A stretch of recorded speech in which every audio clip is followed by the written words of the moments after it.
মই মোৰ জীৱনৰ দুটা বহুত ধুনীয়া বছৰ 1997 98 আৰু 98 99 এই দুটা বছৰ মই কটাই আহিছোঁ অসমৰ এখন বিখ্যাত বহুত ধুনীয়া বহুত পপুলাৰ কলেজত কটন কলেজত তাত মই হায়াৰ সেকেন্ডাৰী সায়েন্স পঢ়িছিলোঁ আৰু সেইখিনি সময়ত মই তাত আছিলোঁ মহেন্দ্ৰনাথ ডেকা ফুকন ছাত্ৰাবাসত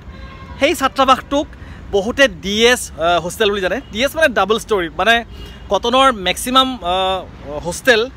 মানে আসাম টাইপৰ আৰু সেই ডিএছ হোষ্টেলটো মানে মহেন্দ্ৰনাথ ডেকা ফুকন হোষ্টেলটো এমএনডিবি হোষ্টেল বুলি কয় সেইটো ডাবল ষ্টৰীত সেই দুবছৰত বহুত ধুনীয়া সময় গৈছে অসমৰ বিভিন্ন প্ৰান্তৰ সিনিয়ৰ লগ পাইছোঁ লগৰ লগ পাইছোঁ জুনিয়ৰ লগ পাইছোঁ বহুত ভাল সময় গৈছে বহুত কথা শেয়াৰ কৰিব পাৰি বহুত কথা শেয়াৰ কৰিব নোৱাৰি কাৰণ সেইখিনি সময়ত ডেকা তেজ আছিলে অলপ চলপ চলি যায় নহয় জানো সেইবোৰ কথা এনে প্লেটফৰ্মত শেয়াৰ নকৰাই ভাল হ'ব ৰূপম দত্তদা আৰু মই একেটা হোষ্টেলতে আছিলোঁ ৰূপম দত্তদা আমাতকৈ 2 বছৰ নে 3 বছৰ সিনিয়ৰ আছিলে আমি খুব ক্লোজ আছিলোঁ আমি একেলগে হাঁহি ধেমালি কৰিছিলোঁ ৰূপমদা অলপ গহীন টাইপ আছিলে ৰূপমদা মানে অলপ শকতৱত মানুহ আৰু ৰূপমদা দেখিলে ভয় খাইছিলোঁ আমি ফাৰ্ষ্ট ইয়াৰ যেতিয়া ৰূপমদা দেখিলে ভয় খাওঁ মানে ৰূপমদা একদম গহীন টাইপ আহিব আৰু বেছিকৈ নাহাঁহে আৰু হাঁহিটো একদম মানে এনেকৈ হাঁহিব একদম হিচাপ কৰি হাঁহিব ঠিক আছে আৰু মাজতে ৰূপমদাক আকৌবাৰ লগ পাইছিলোঁ আমি গেট টুগেডাৰত কেইদিনমান আগতে ৰূপমদাই মোলৈ ফোন কৰিছিল যে দীপম মই তোমালৈ কেইটামান প্ৰশ্ন পঠাম আৰু সেই প্ৰশ্নকেইটাৰ উত্তৰস্বৰূপে তুমি যদি পাৰা এটা ভিডিঅ' বনাই পঠাবা মই ঠিক আছে দিয়ক আপুনিনো কি সুধিব হয় নহয় তাৰপিছত মই কেইদিনমান আগতে প্ৰশ্নকেইটা চালোঁ দেই প্ৰশ্নকেইটাৰ প্ৰথম প্ৰশ্নটো হ'ল যে দীপম আমি ন'টিছ কৰিছোঁ যে তুমি মানুহক হাঁহিৰে এপ্ৰ'চ কৰা সেইটো হয় ৰূপমদা আৰু সেইটো বোলে বহুত পজিটিভ পইণ্ট হয় চাগে তো ৰূপমদাই জানিব বিচাৰিছে যে মোৰ নিজস্ব এটিটিউড টুৱাৰ্ডছ লাইফ কি ৰূপমদা সেনেকৈ ইণ্টাৰভিউত ক'বৰ কাৰণে বা এনেকুৱা টাইপৰ ক'বৰ কাৰণে অলপ সহজ নহয় মই বিশ্বাস কৰোঁ ৰূপমদা যে চিম্পল লিভিং হাই থিংকিং মোৰ দেউতাই খুব শিকাইছিলে যে আমি যদি সহজ সৰলভাৱে থাকোঁ চিম্পলকৈ থাকোঁ আৰু লগতে দেউতাই এইটো কথা শিকাইছিল যে যেতিয়া বেয়া টাইম আহে নহয় সেই বেয়া টাইমত ধৈৰ্য ধৰিব লাগে কাৰণ বেয়া টাইমবোৰ পাৰ্মানেণ্ট নহয় বস্তু বুজি পাইছে আমি কেতিয়া বেছি ভাগি পৰোঁ যেতিয়া আমাৰ জীৱনত বেয়া টাইম আহে আমি খুব ভাগি পৰোঁ ডিপ্ৰেশ্যনত যাওঁ কিছুমানে ছুইচাইড কৰে দেউতাই শিকাইছিল যে বেয়া টাইমবোৰ পাৰ্মানেণ্ট নহয় আৰু মই লাহে লাহে দেউতাৰ কথাবিলাক যে সঁচা সেই কথাবিলাক মই লাহে লাহে ফিল কৰিব ধৰিলোঁ যেতিয়া আপোনাৰ হাইস্কুল পাছ কৰি উঠি কটন কলেজত আহিলোঁ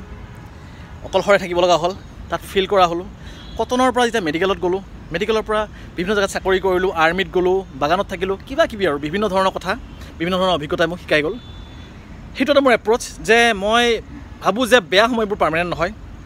আৰু চিম্পল লিভিং হাই থিংকিং আৰু মই এটা একদম বিশ্বাস কৰোঁ যে আপোনাৰ যদি সুখ আছে দুখটো আছেই বাৰু সকলোৰে জীৱনত আছে যদি সুখ আছে কাইণ্ডলি ভগাই লওক কাৰণ কি জানে আপুনি যেতিয়া সুখটো ভগাব তেতিয়া ইউনিভাৰ্ছে আপোনাক ঘূৰাই দিব সেই বস্তুটো মই খুব বিশ্বাস কৰোঁ মানে আপুনি যদি কিবা এটা ভাল কৰ্ম কৰে আপোনাৰ পৰা যেতিয়া পজিটিভ ভাইব এটা ওলাই যায় তেন্তে প্ৰকৃতিয়ে সেই পজিটিভ ভাইবটো আপোনাক ঘূৰাই দিয়ে সেইকাৰণে মই হাঁহি এটা দিওঁ একো ডাঙৰ কথা নহয় হয় নহয় আমাৰ ৰসৰাজ লক্ষ্মীনাথ বেজবৰুৱাই কৈ থৈ গৈছিলে ন হাঁহিব লাগে হয় নহয় আৰু হাঁহিটো আটাইতকৈ সৰু মানে খুব কম খৰচী এটা মেডিচিন আপোনাৰ কাৰণেও ভাল আৰু আপোনাক বা আপোনাৰ লগত যিয়ে কথা পাতি থাকিব সেইজনৰ কাৰণেও সেইটো এটা পজিটিভ ভাইব আনিব আৰু পজিটিভ ভাইব যিমান থাকিব শাৰীৰিক তথা মানসিকভাৱে মানুহজন সুস্থ থাকিব ৰূপমদাই পঠোৱা প্ৰশ্নবিলাকৰ ভিতৰত 2 নম্বৰ প্ৰশ্নটো আছিলে যে তুমি ইনফেক্ট এইটো প্ৰশ্ন নহয় তেখেতে জানিব বিচাৰিছে যে তুমি তোমাৰ স্কুলীয়া জীৱনৰ পৰা গৈ কষ্ট কৰি তুমি যে ডক্টৰ হ'লা এই জীৱন যাত্ৰা এই যাত্ৰাখিনিৰ কথা অলপমান কোৱা দাদা মানে কি জানে সঁচা কথা কওঁ এই এছাৰিৰ আগত বিদ্যা বুলি যে কয় যে মই একদম জ্বলন্ত নিদৰ্শন মানে মায়ে পিটি চিধা নকৰা হ'লে আজি মই ডক্টৰ নহ'লোহেঁতেন সৰুতে পঢ়াত ভাল আছিলোঁ চাগে অলপমান কিন্তু অত্যন্ত পঢ়িব লগা হৈছিলে মাৰ খাই আৰু শেষৰ ফালে কি হয় জানেনে এটা বস্তুক বাৰে কৰোঁতে ভাল লগা হৈ যায় আপুনি চাবচোন বহুত বস্তু এনেকুৱা আছে ধৰক আপুনি এক্সাৰচাইজ যদি কৰে এক্সাৰচাইজ যদি আপুনি বহুত দিন কণ্টিনিউৱাছলি ৰেগুলাৰলি যদি কৰি থাকে কৰোঁতে ভাল লাগি যায় সো সৰুতে মাৰ খাই আৰু মা অত্যন্ত সিৰিয়াস বিৰাট ষ্ট্ৰিক্ট মায়ে মানে ইমান খং কৰে পঢ়া শুনাৰ ক্ষেত্ৰত যদি গাফিলতি কৰা যায় কাষত যি পাই তাকে দি মাৰি দিছিলে মই যে কিহেদি মাৰ খোৱা নাই মানে একদম আৰম্ভ কৰক আপুনি বাহনিৰ পৰা স্কেলৰ পৰা বেটৰ মোৰ ক্ৰিকেট বেটখনৰ পৰা কেতিয়াবা দাখন কটাৰীখন গিলাচ বাতি আপোনাৰ এবাৰ LPG গেছৰ চিলিণ্ডাৰটো মাৰি দিছিলে মোৰ গাত চ' এনেকুৱা ধৰণৰ কথাবোৰৰ পৰা বহুত কথা শিকিলোঁ যে মানে কি হয় এই মাৰবিলাকৰ পৰা পঢ়িব বহুতে সেইটোৰ ইম্পৰ্টেঞ্চটো বুজি পালোঁ আৰু তেনেকৈ গৈ এখোজ দুখোজকৈ গৈ ডক্টৰ হ'লোগৈ মই কটনৰ পৰা পাছ কৰাৰ পিছত প্ৰথমবাৰ মেডিকেল পোৱা নাছিলোঁ মই খুব দুখ পাইছিলোঁ মই জানো যে মই মেডিকেল পোৱাৰ যোগ্য নাছিলোঁ আৰু তেতিয়া দাদা আপুনি বিশ্বাস নকৰিব মই ঘৰলৈ আহিলোঁ আহি মই ইংলিছত মেজৰ লৈছিলোঁ দাদা মানে ডিগ্ৰীত মই ভাবিছিলোঁ যে আইদাৰ ডক্টৰী পঢ়িম নহ'লে মই চিভিল ছাৰ্ভিচেছ যাম আৰু তাৰপিছত কি হ'ল দাদা মই ঘৰত আহি মই নিজকে এটা ৰুমত বন্ধ কৰি ল'লোঁ বন্ধ কৰি লৈ মাক ক'লোঁ যে মা মোক খানা চানা ইয়াতে দিবা মই দাদা বিশ্বাস কৰক 6 মাহ 7 মাহ তেতিয়া গৰম দিন মই মোৰ ৰুমৰ ফেন লগোৱা নাছিলোঁ ফেনখন অন কৰা নাছিলোঁ কি কাৰণে আমাৰ ঘৰৰ কাষতে এঘৰ মানুহ আছিলে মানে তেখেতলোকৰ 3জন ল'ৰা ছোৱালী মানুহঘৰ অলপমান আৰ্থিকভাৱে ইমান মানে টনকিয়াল নাছিলে তেখেতলোকৰ অৱস্থা আৰু তেখেতলোকৰ ল'ৰা ছোৱালীবিলাকৰ মানে পঢ়াৰ সময়ত ফেন নাছিলে বিশ্বাস কৰক আৰু তেনেকৈ ল'ৰা ছোৱালীবিলাকে ভাল ৰিজাল্ট কৰিছিলে তো মোৰ সেই কথাটোৱে মোৰ মাথাত বহুত বেয়াকৈ লাগিলে যে মোৰ ঘৰত ফেনো আছে লাইটো আছে আমিও সিমান ধনী মানুহ নহয় মই দাদা সেই 6 মাহ 7 মাহ এই মাক কোনোবা যদি সোধে মায়ে ক'ব মই ফেন বন্ধ কৰিলোঁ দাদা ঘাম বৈ একদম এনেকৈ ছাইডেৰে পৰি থাকে তো সিমান কষ্ট কৰি এটা পিছত মেডিকেল মই নেক্সট টাইম মই উলিয়ালোঁ মেডিকেল মই MBBS ৰিজাল্ট মানে কি ছিট পালোঁ ৰিজাল্টটো পালে যে ছিট পালোঁ খুব সুখী হৈছোঁ আৰু তাৰপিছত মই গ'লোঁ পঢ়িবৰ কাৰণে আছাম মেডিকেল কলেজ ডিব্ৰুগড়ত পঢ়িলোঁ আপোনাৰ বঢ়িয়াকৈ তাতো বহুত ফূৰ্তি ফাৰ্তা কৰিছোঁ কিন্তু কটনৰ সময়বিলাকৰ নিচিনা সিমান মানে বঢ়িয়া সময় আছিল ভাল সময় আছিল কিন্তু কটনৰ দিনবোৰ স্পেচিয়েল আছিল তাৰপিছত MBBSৰ ফাইনেল পৰীক্ষা হ'ল MBBSৰ ফাইনেল পৰীক্ষাৰ যিদিনাখন ৰিজাল্ট দিব সেইদিনাখন মই আছিলোঁ লখিমপুৰত আৰু সেইদিনা খুব বৰষুণ দি আছিলে মোৰ মানে মোবাইলত ফোন আহিছে যে আজি ৰিজাল্ট দিব চাগে মোৰ টেনশ্যন লখিমপুৰত ৰিজাল্ট দিছে এঘণ্টামান পিছত মোলৈ ফোন আহিছে ইনফেক্ট ময়ো ফোন কৰিছোঁ মোলৈ ফোন আহিছে তো সেইখিনি সময়ত কোনোবা এজনে ক'লে যে পাছ কৰিছ মই কৈছোঁ দাদা ভালকৈ কনফাৰ্ম কৰি কওক দাদাই কৈছে যে তই পাছ কৰিছ কনফাৰ্ম 100% চিয়'ৰ মই আৰু দুজনমানক কনফাৰ্ম কৰিলোঁ মই বিশ্বাস কৰক ফোন চন দলিয়াই দি মই সেই বৰষুণত নামি গৈছোঁ বোকাত একদম পূৰা শুই দিছোঁ বহুত ভাল লগা সময় আছিল দাদা আৰু এনেকৈ ক'ব লাগিব আৰু যে এখোজ দুখোজকৈ কষ্ট কৰি বহুত কষ্ট কৰিছোঁ দাদা এখোজ দুখোজকৈ বহুত কষ্ট কৰি শেষত গৈ মেডিকেল পাছ কৰিলোঁ আৰু ডক্টৰ হ'লোঁ তাৰপিছত বিভিন্ন ঠাইত কষ্ট কৰি চাকৰি কৰিছোঁ গাঁৱতো চাকৰি কৰিছোঁ চহৰতো চাকৰি কৰিছোঁ আপোনাৰ কিছুমান নাৰ্ছিং হোমতো চাকৰি কৰিছোঁ আৰ্মিতো আছোঁ আপোনাৰ আৰ্মিত মই আছিলোঁ 5 বছৰ আৰ্মিত থাকোঁতে মই জংঘলে পাহাৰে ভৈয়ামে জম্মু কাশ্মীৰত উগ্ৰপন্থীৰ খেদি ঘূৰি ফুৰা যিবিলাক সৈন্য আছে তেখেতলোকৰ প্ৰটেকশ্যন তেখেতলোকৰ মেডিকেল ছাপৰ্ট হৈ মই ঘূৰি ফুৰিছোঁ চ' সেনেকুৱা বহুত সময় গৈছে মাজতে বাগানতো আছিলোঁ 2 বছৰমান বহুত ভাল লগা সময় গ'ল বাগানত চ' সেয়াই আৰু মুঠতে এটা কথাই কওঁ যে মাৰ পিটন আৰু দেউতাক বহুত কষ্ট কৰা দেখোঁ বহুত কষ্ট কৰা দেখা পাওঁ আৰু দেউতাৰ কষ্টবোৰ দেখিলে একদম গা চা কিবা লাগি যায় বস্তু বুজি পাইছে দাদা সেই মাৰ পিটন দেউতাৰ কষ্ট কৰি অহা সেই দৃশ্যবোৰ আৰু লগতে মোক বহুত অভাৱ দিছিলে মানে অভাৱটোক শিকিব মানে সুবিধাকণ দিছিলে যে এই বস্তুটো লাগ বুলি ক'লে মাহঁতে নিদিছিলে আৰু সেই বস্তুটোৱে মোক বহুত সহায় কৰিলে ৰূপম দাই 3 নম্বৰ প্ৰশ্ন সুধিছে যে তুমি ডক্টৰী জীৱনটো কেনেকৈ আৰম্ভণি কৰিছিলা মই আপোনাক ক'লোৱেই দাদা যে ডক্টৰী পাছ কৰাৰ পিছত মই বিভিন্ন জেগাত কাম কৰিছোঁ কিন্তু প্ৰথম অৱস্থাত মই কাম কৰিব গৈছিলোঁ সেইটো আপোনাৰ 2000 আপোনাৰ সেই চনৰ কথা মানে 2007 চনত মানে মই একদম MBBS পাছ কৰি মেলি গুৱাহাটীতে এখন নাৰ্ছিং হোমত কাম কৰিছিলোঁ তাৰপিছত মই গুচি গ'লোঁ আপোনাৰ শ্বিলঙত কাম কৰি আছিলোঁ নেগ্ৰিমছত বহুত ধুনীয়া ঠাই আৰু তেতিয়া একদম ফুল ফ্লেজত মানে একদম নিজা মানে ডিগ্ৰী থকা ডক্টৰ খুব ভাল লাগি থাকে আৰু তেতিয়া শ্বিলঙৰ পৰা বাইক লৈ মই নলবাৰীলৈ আহোঁ প্ৰত্যেক শনিবাৰে গধূলি আহোঁ সোমবাৰে ৰাতিপুৱা গুচি যাওঁ তাৰপিছত দেউতাই ক'লে যে পাৰিলে চৰকাৰী চাকৰি জইন কৰ মই তেতিয়া NIHM জইন কৰিলোঁ NIHMত চাকৰি কৰি থাকোঁতে দাদা মই আৰ্মিত ইণ্টাৰভিউ দিলোঁ আৰু ইমান লাগ ভাল মই আৰ্মিত পাই গ'লোঁ আৰু তেনেকৈ মই আৰ্মিত গুচি গ'লোঁ সেয়াই আৰু এটা খুব চমু মানে আৰম্ভণি মেডিকেল প্ৰফেশ্যনেল হিচাপত বহুত কিবা সাংঘাতিক কিবা একদম মানে এডভেঞ্চাৰাছ নহয় কিন্তু মোৰ বাবে ভাল লগা মোৰ মানে সেইবোৰ ৰোমন্থন কৰিলে মই খুব সুখী হওঁ তাৰপিছত ৰূপম দাই সুধিছে যে ডক্টৰ হিচাপে তোমাৰ সবতকৈ বঢ়িয়া এচিভমেণ্ট বেষ্ট এচিভমেণ্ট কি দাদা ডিগ্ৰী চিগ্ৰী কিবা কিবি এৱাৰ্ড বহুত কি পাইছোঁ আৰ্মিত থাকোঁতেও পাইছোঁ বাগানত থাকোঁতেও পাইছোঁ এনেকুৱা বহুত এৱাৰ্ড পাইছোঁ কিন্তু দাদা এচিভমেণ্ট বুলি ক'ব গ'লে মই এটা কথাই কওঁ যে দাদা আজিলৈকে যিমানবোৰ পেচেণ্ট চাইছোঁ প্ৰতিজন পেচেণ্টৰ লগত মোৰ পাৰ্চনেল টাচ এটা পাৰ্চনেল বণ্ডিং এটা গঢ় দি তুলিব পাৰিছোঁ সেইটো মোৰ কাৰণে বহুত ডাঙৰ দাদা বহুত ডাঙৰ এটা এচিভমেণ্ট কাৰণ প্ৰতিজন পেচেণ্টে আপুনি বিশ্বাস কৰক ক'ৰবাত নহয় ক'ৰবাত যদি মই লগ পাওঁ পেচেণ্ট বা এটেণ্ডেণ্টে তেতিয়া মানুহজনে সেই একেই আগ্ৰহেৰে মোলৈ মাতে মোক চাই বা মোৰ ওচৰলৈ আহে কথা বতৰা পাতে চ' সেই যিটো বণ্ডিং মই প্ৰতিজন পেচেণ্ট বা এটেণ্ডেণ্টৰ লগত গঢ় দি তুলিব পাৰিছোঁ সেইটো মোৰ কাৰণে এটা পাৰ্চনেল এচিভমেণ্ট নেক্সট প্ৰশ্নটো ৰূপম দাই সুধিছে যে কেইদিনমান আগতে ছ'চিয়েল মিডিয়া আৰু নিউজত তোমাৰ এটা ভিডিঅ' খুব চলিছিলে আচলমতে দাদা সেইটো ভিডিঅ' মই দিওঁ বুলি দিছিলোঁ কিছুমান মানুহে COVID-19 বেমাৰটোক লৈ মানে COVID-19 বেমাৰটো এটা হোক্স বুলি কয় বহুত কিবা প্ৰচাৰ কৰিব চেষ্টা কৰিছিলে মই বুজি পোৱা নাছিলোঁ মই বুজি পোৱা নাই মানুহবিলাকে জানেই নে নাজানেই নে জানিয়ে কৰে নে নাজানিয়ে কৰে কিন্তু চাওক দাদা যিবোৰ পেচেণ্ট আমি চাই আছোঁ ধৰি লৈছোঁ যে 85 to 90% মানুহৰ কোনো চিমটম নাথাকে কিন্তু দাদা যিসকল মানুহে বেছিকৈ ভুগিছে যিসকল মানুহে ICUত ছটফটাই আছে যিসকল মানুহে ICUত ঢুকাইছে আৰু তেখেতলোকৰ এটেণ্ডেণ্টৰ লগত আমি কথা পাতিছোঁ তেখেতলোকৰ দুখ সুখবোৰ আমি বুজি পাইছোঁ দাদা সেইবোৰক জানো আমি পাহৰিব পাৰিম হয়নে নহয় সেয়েহে মোৰ সেইখিনি মই বিৰাট খং উঠিছিলে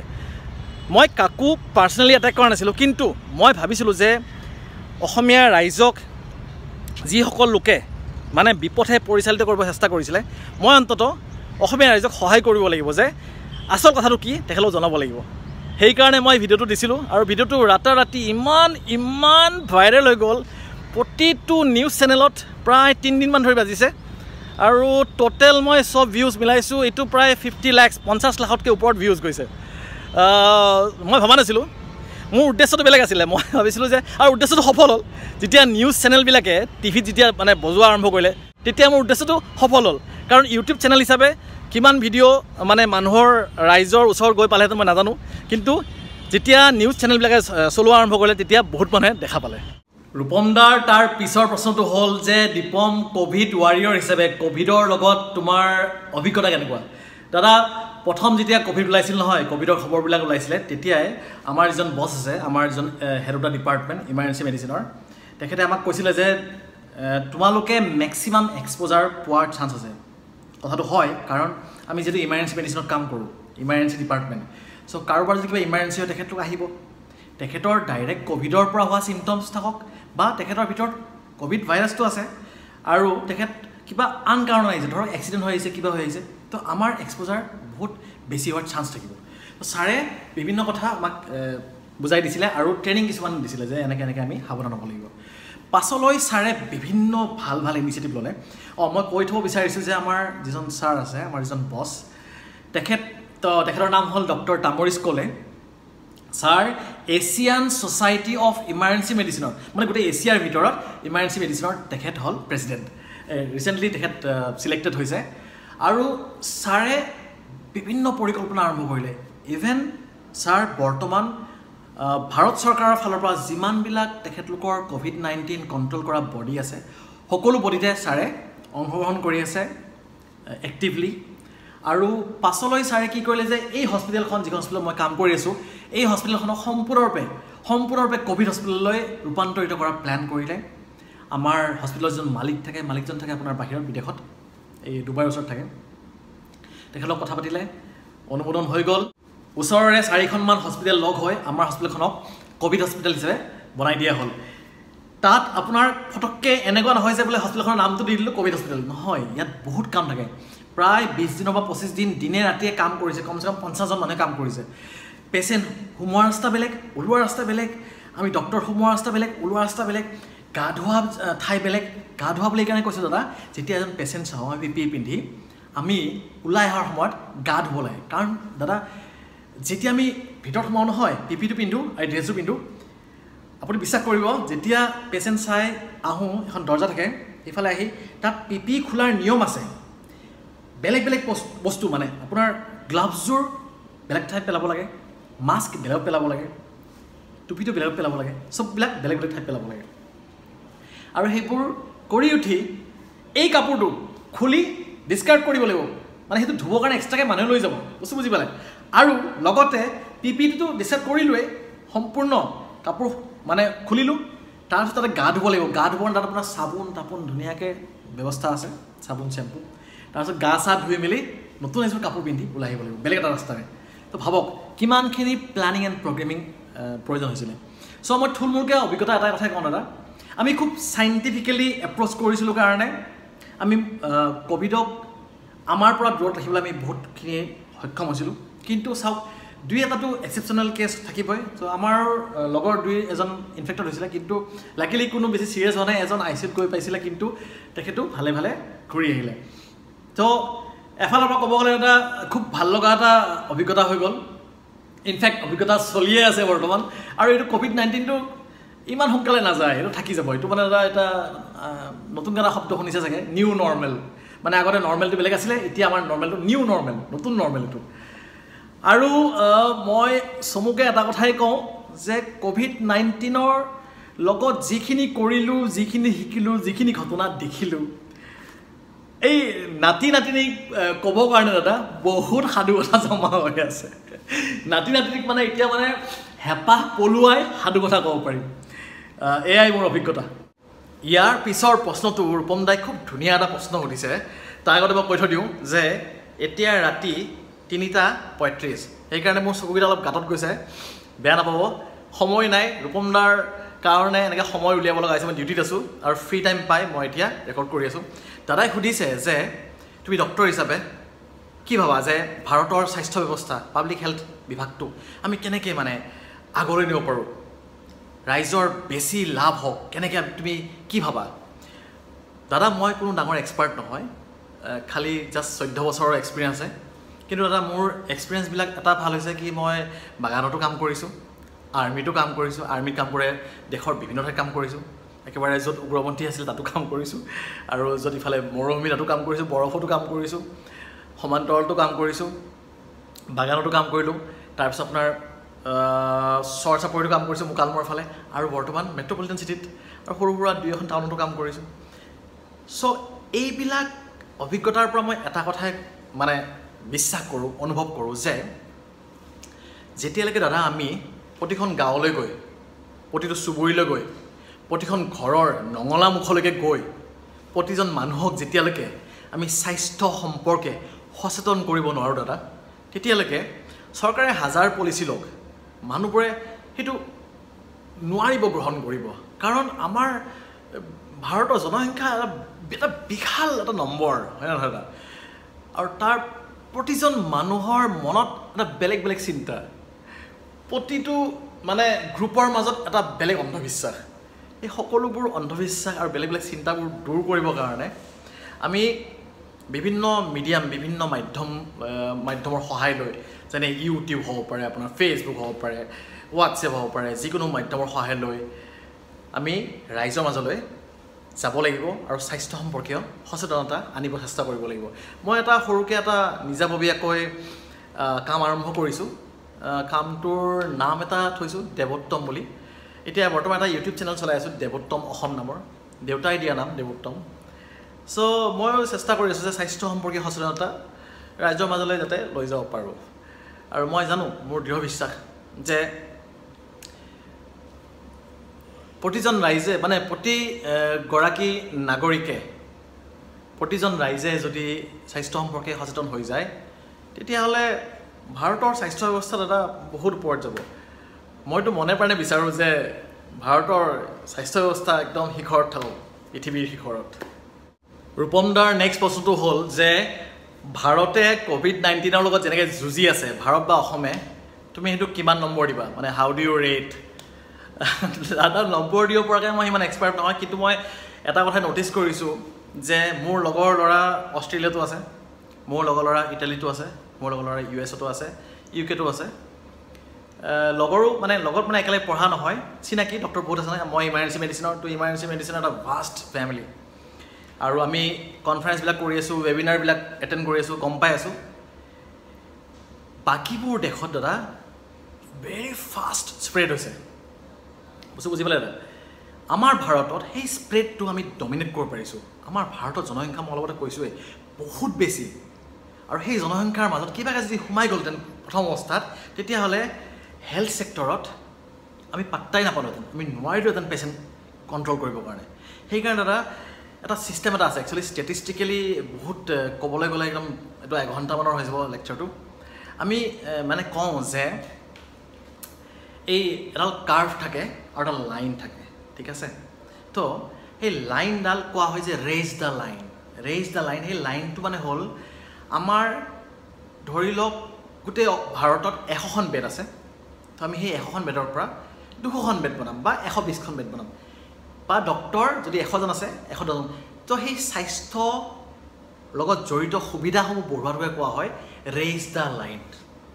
আৰু কোৱা হয় ফ্লেটেন দ্য কাৰ্ভ মানে কাৰ্ভটো এনেকুৱা কাৰ্ভ থাকে যে গ্ৰাফ সেই ফ্লেটেন দ্য কাৰ্ভ কয় যে যিমান পাৰোঁ কাৰ্ভডাল চেপেটা কৰ লগালে কাৰ্ভডাল দূৰলৈকে যাওক মানে এনেকৈ বুজোৱা হৈছে যে আল্টিমেটলি হ'ব চব ইনফেক্টেড কিন্তু যিমান পাৰে কমকৈ ইনফেক্ট হ'বলৈ দে যাতে এই স্বাস্থ্য ব্যৱস্থাৰ ওপৰত হস্পিটেলৰ বেডৰ ওপৰত যাতে সাংঘাতিক প্ৰভাৱ নপৰে আপুনি জাষ্ট ইমাজিন কৰক ধৰি লওক গোটেই ভাৰতত 100খন বেড আছে যদি 90জন পেচেণ্ট আহে কোনো কথা নাই 99জন পেচেণ্ট আহে কোনো কথা নাই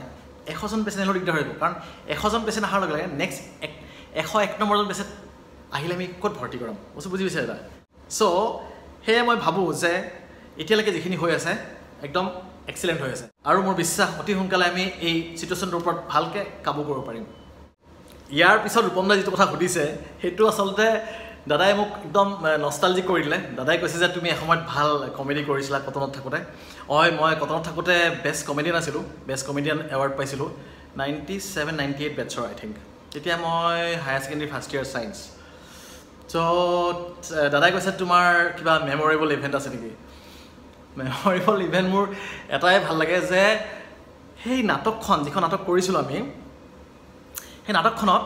মোৰ এটাই ডাইলগ আচৰিত এটাই ডাইলগ আৰু সেই ডাইলগটো মই 8-9 বাৰমান কৰিব লাগে মানে ক'ব লাগে 8-9 বাৰমান আহি পিনে ক'ব লাগে দাদা মই পঢ়ি আছোঁ মানে সেইটো ইণ্টেঞ্চিটি লাহে লাহে মানে বাঢ়ি পেলাই আছোঁ দাদা মই পঢ়ি লাহে ইণ্টেঞ্চিটি বাঢ়িব লাগে মানে মানুহজন ইমান অতিষ্ঠ হৈ যায় সেই ল'ৰাজন যে ছিনিয়ৰবিলাকক আহি কয় দাদা মই পঢ়ি আছোঁ আমাক নাটকখনৰ বাবে আমাৰ পৰিচালক সেই আছিলে আমাৰ ছাৰ ডক্টৰ সীতান্ত লহকৰ ছাৰতো পৰিচালনা চবেই জানেই হি ইজ এন এক্সপাৰ্ট আৰু তাৰপিছত এক্টিং কৰিলোঁ এক্টিং কৰোঁতে মোৰ সেইটো একচুৱেলি কমেডি টাইপ নহয় মানে কমেডি টাইপ ছাৰে প্ৰজেক্ট কৰিব যোৱা নাছিলে কিন্তু মই যেতিয়াই ওলাওঁ মানুহে হাঁহ আৰম্ভ কৰি দিয়ে মই যেতিয়াই ওলাওঁ মানুহে হাঁহ আৰম্ভ কৰি দিয়ে আৰু লাষ্টত নাটক খতম হ'ল best comedian actor Dipam Kumar Barman মোৰতো হাহাকাৰ লাগি গৈছে কটনত গৈ এনেকৈ এটা এৱাৰ্ড পাম বুলি ভবাই নাছিলোঁ তাৰপিছত নামি অহাৰ পিছত মই লহকৰ ছাৰক ক'লোঁ ছাৰ মই বেষ্ট কমেডিয়ান হৈছোঁ ছাৰে মানে খুব গহীন গম্ভীৰ কৈছে ঠিকে আছে তুমিতো কমেডি কৰা নাছিলা মই এতিয়া কি ক'ম ছাৰে মানে ছাৰে ভালতে বুজাব বিচাৰিছে যে তোমাৰ যদি এক্টিং ভাল লাগিছিলে তেতিয়াহ'লে তোমাক বেষ্ট এক্টৰ দিব লাগিছিলে মানে সঁচা কথাটো এনেকুৱা ধৰণৰ মই বুজি পাইছোঁ কিন্তু এটা লাইন কয় আৰু ক'ৰ বেষ্ট এক্টৰ কিন্তু মোৰ সেইটো খুব মেমৰেবল ইভেণ্ট নেক্সট প্ৰশ্নটোতো দাদাই একে কথাই কৈছে যে তুমি হোষ্টেলৰ কৰিডৰত তুমি খুব ধুনীয়া মানে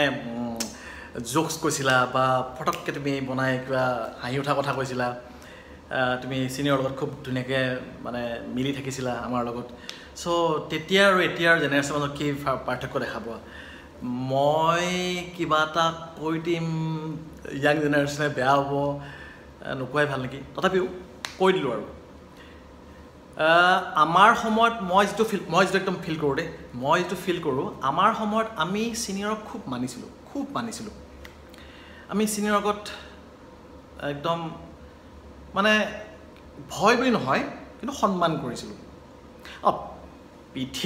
পিছফালৰ পৰা অলপ চলপ কেতিয়াবা গালি দুটা দিছিলোঁ নোকোৱাকৈ মানে মনে মনৰ ভিতৰত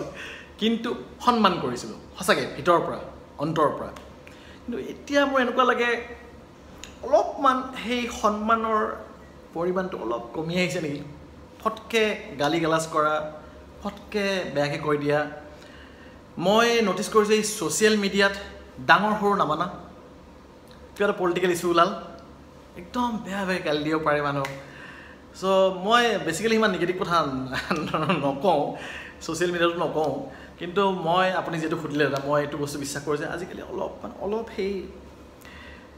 মানিটো অলপ কমিছে মই অনুভৱ কৰোঁ মই ভাবোঁ যে আপুনিও দাদা সেইটো চাগে ফিল কৰিছে বা এই ভিডিঅ'টো চাই থকা লোকসকলেও চাগে এইটো ফিল কৰিছে যে এতিয়া অলপমান সেইটো কমিছে সন্মান জনোৱাটো বা এনেকুৱা ধৰণৰ আৰু ফটককৈ গালি পাৰা সহনশীলতা অলপ কমি যোৱা আৰু মেক্সিমামে অলপ বেয়া গালি বেছি পাৰে এনিৱেজ সেইবোৰ যুগ সলনি হৈ থাকিলে কিবা নহয় কিবা চেঞ্জেছ আহি থাকে কিন্তু আমি নিজৰ অসমীয়া মূল্যবোধটো পাহৰিব নালাগে অসমীয়া মূল্যবোধ কি আৰু অসমীয়া মূল্যবোধ আমাৰ যেনেকৈ বিহুৰ দিনাখন আমি ডাঙৰক এই বিহুৱান দি ভৰিত ধৰি প্ৰণাম কৰি এইবোৰ আমাৰ অসমীয়া মূল্যবোধ আমি ডাঙৰক সন্মান কৰিব আমাক অসমীয়া হিচাপে আমি বাপতি সাহোন আমি এটা পাইছোঁ হয় নহয় এইটো আমাৰ মূল্যবোধ আমি নিজে পাইছোঁ সেইটো আমি চলাই যোৱাটো সেইটো আমাৰ কৰ্তব্য নেক্সট দাদাই সুধিছে যে তুমি ভিডিঅ' বনাই খুব ভাল পোৱা ৰাইজক কোৱাচোন আৰু তুমি তোমাৰ ইউটিউব চেনেলকেইটাৰ বিষয়ে কোৱা দাদা মই ভিডিঅ' বনাই সঁচাই খুব ভাল পাওঁ মই মানে কি হ'ল কেতিয়াৰ পৰা আহিল নাজানো কিন্তু এই কটনত যেতিয়া সেই আপোনাৰ নাটকত প্ৰাইজ পালোঁ তেতিয়াৰ পৰা মোৰ অলপমান মন এটা মানে বান্ধি ল'লোঁ যে মই এক্টিং কৰিম আৰু সুবিধা পোৱা নাছিলোঁ কাৰণে মই ভিডিঅ' বনোৱা ষ্টাৰ্ট কৰিলোঁ মাজতে মই হিন্দীত ভ্লগিং কৰিছিলোঁ একাউণ্ট এটা খুলিছিলোঁ ইউটিউব চেনেলৰ এতিয়া মই একদম ভালকৈ লাগিছোঁ দেৱোত্তম অসম নামৰ এটা চেনেল এটা আছে দেৱোত্তম অসম ইউটিউব চেনেলত মানে ইউটিউবত তাৰ দ্বাৰা মই স্বাস্থ্য সম্পৰ্কীয় সচেতনতা আনিবৰ কাৰণে চেষ্টা কৰি আছোঁ অসমীয়া ৰাইজৰ মাজত মই সপ্তাহত 2-3টা ভিডিঅ' দি আছোঁ কেতিয়াবা 4-5টাও দিওঁ আৰু একদম চুটি 10 মিনিট 12 মিনিট 15 মিনিট মেক্সিমাম কেতিয়াবা 7 মিনিটৰো দিওঁ চাওক আপুনি যদি 10টা মিনিট এটা ভিডিঅ' চাই আৰু তাৰ পৰা যদি আপুনি এনেকুৱা এটা জ্ঞান লাভ কৰে যাৰ ফলত আপুনি আপোনাৰ পৰিয়ালৰ বা আপোনাৰ নিজৰ কাৰোবাৰ মানে কিবা এটা বেয়া হোৱাৰ আগতে আপুনি বচাব পাৰে প্ৰতিৰোধ কৰিব পাৰে বেমাৰ এটা তেতিয়াহ'লে এইটো একো ভুল কথা নহয় মই বিচাৰোঁ যে একদম মোৰ ভিডিঅ'বিলাক প্ৰতিটো নঙলালৈ গৈ পাওঁ মই কৈছোঁ ন লগতে প্ৰতিটো চুবুৰীৰ প্ৰতিটো নঙলাৰ প্ৰতিজন মানুহৰ মোবাইল গৈ পাওঁ অসমীয়াৰ মই হিন্দীতো কৰিব পাৰিলোঁহেঁতেন হিন্দীত কৰিব পাৰিলোঁহেঁতেন ইংলিছত কৰিব পাৰিলোঁহেঁতেন ব্লগিং মানে এইবিলাক হেল্থ এৱাৰনেছ কিন্তু মই অসমীয়াৰ কাৰণে লাগি আছোঁ আৰু এটা কথা হ'ল যে মই অসমীয়াত ব্লগিং কৰা ষ্টাৰ্ট কৰিছোঁ একদম আজিৰ পৰা আজি এটা ফাৰ্ষ্ট ভিডিঅ' দিছোঁ মই চেনেলটোৰ নাম হ'ল মই দীপমে কৈছোঁ তো এই চেনেলটো মই ষ্টাৰ্ট কৰিছোঁ ব্লগিং কৰিম নিজৰ অভিজ্ঞতাবিলাক ক'ম আৰু লগতে মোৰ আৰু প্লেন আছে ভৱিষ্যতে খুব সম্ভৱ 4-5 বছৰ পিছত মই 3-4খনমান মুভি বনাম আৰু শ্বৰ্ট ফিল্ম কেইখনমান শ্বৰ্ট ফিল্মটো 25-30খনমানৰ এটা প্লেন এটা আছে দেখা যাওক কি হয় এতিয়া দাদাই সুধিছে এটা বহুত ইণ্টাৰেষ্টিং কথা দাদাই কৈছে যে তুমি তোমাৰ ফেমিলি লাইফৰ কথা কোৱা আৰু এনেকৈ কোৱা হয় যে প্ৰতিজন সফল পুৰুষৰ পিছফালে লগত এগৰাকী মহিলাৰ হাত থাকে এতিয়া দাদাই মোক অলপমান ডাইলেমাত পেলাই দিলে মই এতিয়া কি ক'ম মোৰ আচ্ছা মই ফেমিলিৰ বিষয়ে কৈ লওঁ ফেমিলি মোৰ মাৰ ঘৰ লখিমপুৰ মাৰ নাম প্ৰথমে লৈছোঁ কাৰণ লেডিজ ফাৰ্ষ্ট দেউতাৰ ঘৰ নলবাৰী আৰু আমি আছোঁ নলবাৰীত মোৰ জন্ম পাছিঘাটত মোৰ দুজনী ভণ্টি ডাঙৰ ভণ্টি বিয়া হৈছে আৰু সৰু ভণ্টি এই জাষ্ট যোৱা বছৰ ফিজিঅ'থেৰাপি পাছ কৰি তাই এতিয়া বৰ্তমান মানে লকডাউনৰ কাৰণে প্ৰেক্টিছ কৰিব পৰা নাই কিন্তু তাইও এটা ধুনীয়া এটা ইউটিউব চেনেল খুলি লৈছে তাইৰ ইউটিউব চেনেলটোৰ নাম হ'ল ডক্টৰ শ্ৰী ফিটনেছ তাইও সেই অসমীয়াত ভিডিঅ' বনায় আৰু তাৰ দ্বাৰা সেই ভিডিঅ'বিলাকৰ দ্বাৰা মানুহক মেডিচিন নোখোৱাকৈ অকল এক্সাৰচাইজ কৰিয়ে বিভিন্ন যে বেমাৰ ধৰক ডায়েবেটিক ফুড হ'ল কঁকালৰ বিষ কান্ধৰ বিষ কিবাকিবি মুখৰ এইবিলাক ফেট জমা হয় বিভিন্ন বস্তু তাই মানে চেষ্টা কৰি আছে মানুহৰ মাজত সজাগতা আনিবৰ কাৰণে মই বিয়া পাতিছোঁ গুৱাহাটীৰ পৰা মোৰ ৱাইফৰ নাম পাপৰি চৌধুৰী আৰু আমাৰ এটা সন্তান এটা আছে তাৰ বয়স অক্টোবৰত মানে এই 2020ৰ অক্টোবৰত তাৰ বয়স হ'বগৈ 8 বছৰ আৰু আমি বৰ্তমান দিল্লীতে আছোঁ এতিয়া সফলতাৰ আঁৰত মোৰ নাৰী কোন ক'বলৈ গ'লে প্ৰথমৰ পৰা মই ভিডিঅ'টো অলপ প্ৰথমতে কৈছোঁ চাগে যে মায়ে যদি নিপিটিলেহেঁতেন আজি মই এইটো অৱস্থাত নাথাকিলোহেঁতেন মানে বৰ্তমান ডক্টৰ হিচাপে চ' মায়ে বহুত পিটি এইখিনি পৰ্যায়লৈ মোক আনিছে তাৰপিছত বিয়াৰ পিছত মই মোৰ ৱাইফৰ পৰা অত্যন্ত বেছি ছাপৰ্ট পাইছোঁ স্পেচিয়েলি যদি মই কিবা এটা চাকৰি এৰিম বুলি কৈছোঁ তাই মানে এগেইনষ্টত কেতিয়াও কোৱা নাই তাই সদায় কয় যে তুমি যি ভাল লেখা তুমি জানা তুমি কৰা কিছুমান থাকে নহয় যে বোলে এইটো কি কৰিছা নাই মানে মই কাকো মানে সমালোচনা কৰিব যোৱা নাই কিন্তু মই সেইখিনি অৱস্থাত যদি এনেকৈ ক'লেহেঁতেন তেতিয়াহ'লে হয়তো মই ডাইলেমাত পৰিলোহেঁতেন চ' মই ভাবোঁ যে যিমানেই আহিছে মোৰ এটলিষ্ট ঘৰৰ বা মা হওক বা ৱাইফ হওক বা ভণ্টিসকল বা মোৰ মাহী খুৰী সকলোৰে কিবা নহয় কিবা হাত আছে কিন্তু স্পেচিয়েলি ক'বলৈ গ'লে মায়ে মোক বহুত হেৰি কৰিছে মায়ে বহুত পিটি ঠিক কৰিছে আৰু নাও এতিয়া মোক ৱাইফ পাপৰিয়ে বহুত ছাপৰ্ট দি আছে তাই মানে তাই নিজৰ পাইলট হয় এয়াৰ ইণ্ডিয়া পাইলট হয় তাই ফ্লাইটত গৈও মানে যোৱাৰ আগতে মোক আৰু টিফিন বনাই থৈ যায় ৰাতি যদি আহি পায় দেৰিকৈ নেক্সট দিনাখন টিফিন বনাব ডিনাৰো বনাব মানে গোটেইখিনি বহুত ধুনীয়াকৈ মেনেজ কৰি আছে আৰু ইভেন ইমান ব্যস্ততাৰ মাজতো মোৰ ল'ৰাটোৰ পঢ়া শুনাখিনিও চাই আছে কাৰণ মই নিজেই এতিয়া ষ্টুডেণ্ট মই আকৌ পঢ়া শুনা আৰম্ভ কৰিছোঁ দাদাই এইটো যিটো প্ৰশ্ন কৰিছে একদম পাৰফেক্ট প্ৰশ্ন দাদাই সুধিছে যে দীপম দাৰ ফিউচাৰ প্লেন কি দাদা মোৰ ফিউচাৰ প্লেনটো কি ক'ম দাদা যদি এইটো হ'ব লাগে সাংঘাতিক কথা হ'ব সেই মোৰ ফিউচাৰ প্লেনটোৰ নামেই হ'ল দেৱোত্তম মই বিচাৰোঁ যে অসমৰ প্ৰতিজন মানুহে দেৱোত্তম শব্দটো জানিব লাগিব আৰু দেৱোত্তম নামটো সোধাৰ লগে মানুহজনৰ মনটো এনেকুৱা হ'ব লাগিব যে বাচিলোঁ এনেকুৱা হ'ব লাগিব মই নাজানো কেনেকৈ কৰোঁ চাওক দাদা মই বৰ্তমান ইমাৰ্জেঞ্চি মেডিচিনত অলপ হায়াৰ ষ্টাডি কৰি আছোঁ এটা কোৰ্চ কৰি আছোঁ ইণ্ডিয়াৰ মাষ্টাৰ ডিগ্ৰী আৰু এটা কোৰ্চ কৰি আছোঁ ইংলেণ্ডৰ এইবিলাক কোৰ্চ কৰাৰ উপৰিও মই আৰু বেলেগ সৰু সুৰা কোৰ্চ বহুত কৰি থৈ দিছোঁ এই বেচিক লাইফ ছাপৰ্ট ACLS বুলি কয় ATLS বুলি কয় PLS এইবিলাক চব কৰি থৈ দিছোঁ টক্সিকলজি বহুত এই কোৰ্চ কৰি থৈ দিছোঁ চ' আল্টিমেটলি গোটেইবিলাক কোৰ্চ ইমাৰ্জেঞ্চি মেডিচিনৰে হয় তো মই বিচাৰোঁ যে ইমাৰ্জেঞ্চি বস্তু বুজিছে দাদা ইমাৰ্জেঞ্চি মানে হঠাৎ যে লগা হয় বিৰাট বিপদত পৰিছোঁ অকল পেট বিষটোৱে নহয় হঠাৎ এক্সিডেণ্ট হৈছে ষ্ট্ৰ'ক হৈছে কাৰোবাৰ আপোনাৰ হাৰ্ট এটেক হৈছে বিৰাট জ্বলি গৈছে কোনো ফাঁচি লাগিব ধৰোঁতে নমাই আনিছে বস্তু বুজিছে এটা পয়জনিং কেছ যিবিলাক বিৰাট ডেঞ্জাৰাছ কেছ ক'ৰবাত এগাল মানুহ এক্সিডেণ্ট হৈছে 2-3খন বাছ বাগৰি পৰিছে তো সেইবোৰ ক্ষেত্ৰত আমি কেনেকৈ মোকাবিলা কৰিব পাৰোঁ মই সেইটো মাথা মাৰিছোঁ দাদা মই ইমাৰ্জেঞ্চিত ভালকৈ এক্সপাৰ্ট হৈ মই মোৰ জ্ঞানখিনি লগত লৈ গৈ কেইজনমান এক্টিভ ল'ৰা ছোৱালীৰ লগত লৈ কেইজনমান মানে কি হাজাৰজন ল'ম মই হাজাৰজন এক্টিভ ল'ৰা ছোৱালীৰ লগত লৈ গৈ মই অসমৰ কাৰণে এটা এনেকুৱা সুদৃঢ় এটা মই ইমাৰ্জেঞ্চি ছিষ্টেম এটা বনাম তাত চৰকাৰৰ সহায় লাগিবই মই প্ৰজেক্ট এটা বনাম অলপ টাইম লাগিব যে মই কৈছোঁ নহয় দেৱোত্তম বুলি শুনিলে মানুহে এনেকুৱা হ'ব লাগিব দেৱোত্তম ৰিলেক্স বাচিলোঁ এনেকুৱা হ'ব লাগিব বস্তু বুজি মই নাজানো আপোনাক কিমান বুজাব পাৰিছোঁ কিন্তু এটা কথা থুলমূলকৈ কওঁ যে ইমাৰ্জেঞ্চি মেডিচিনৰ ক্ষেত্ৰত তাৎক্ষণিক যিটো মেডিচিন বুলি কোৱা হয় ইমাৰ্জেঞ্চি মেডিচিনৰ ক্ষেত্ৰত মই অসমক সবল কৰাৰ এটা প্ৰচেষ্টা হাতত ল'ম ভৱিষ্যতে লাষ্টৰ প্ৰশ্নটোত দাদাই কৈছে any message to the society for the youth ছ'চাইটিক দিব নোৱাৰিলেও এটলিষ্ট ইউথসকলক দিব পাৰিম কাৰণ মই ইউথসকলতকৈ এতিয়া মই ডাঙৰ কাৰণ এইবাৰ মোৰ 2020 চনৰ 27 আগষ্টত মোৰ 40 বছৰ হ'ব তো মোৰ অন্ততঃ মই সিমানখিনি বয়স আহি পৰিছে যে মই ডেকা ল'ৰা ছোৱালীবিলাকক মই উপদেশ দিব পাৰোঁ মই বহুত মানে মাথাত বহুত উপদেশ আছে কিন্তু সিমান বহলাই নকওঁ এটা কথাই ক'ম যে ভাইটি ভণ্টিসকল অধ্যৱসায় যে দিন ৰাতি কষ্ট কৰাটো যে অধ্যৱসায় বুলি কয় অধ্যৱসায়ৰ কিন্তু শ্বৰ্টকাট নাই একদম শ্বৰ্টকাট নাই কিন্তু এটা কথা মনত ৰাখা যদি তুমি চেষ্টা কৰিছা একদম ইয়াৰ পৰা এনেকুৱা হ'ব লাগিব এইটো মানে একদম মই মাথাত ভৰাই লৈছোঁ এইটো কৰিমেই যদি মাথাত ভৰাই লৈছা আৰু দিন ৰাতি কাম কৰিছা তোমাক সেইটো বস্তু পোৱাৰ পৰা কোনো ৰখাব নোৱাৰে একদম মনত ৰাখিবা কোনো ৰখাব নোৱাৰে আৰু সদায় মনত ৰাখিবা আৰু যেতিয়া তুমি মাথাত ভৰাই ল'বা যে এই কামটো মই কৰিম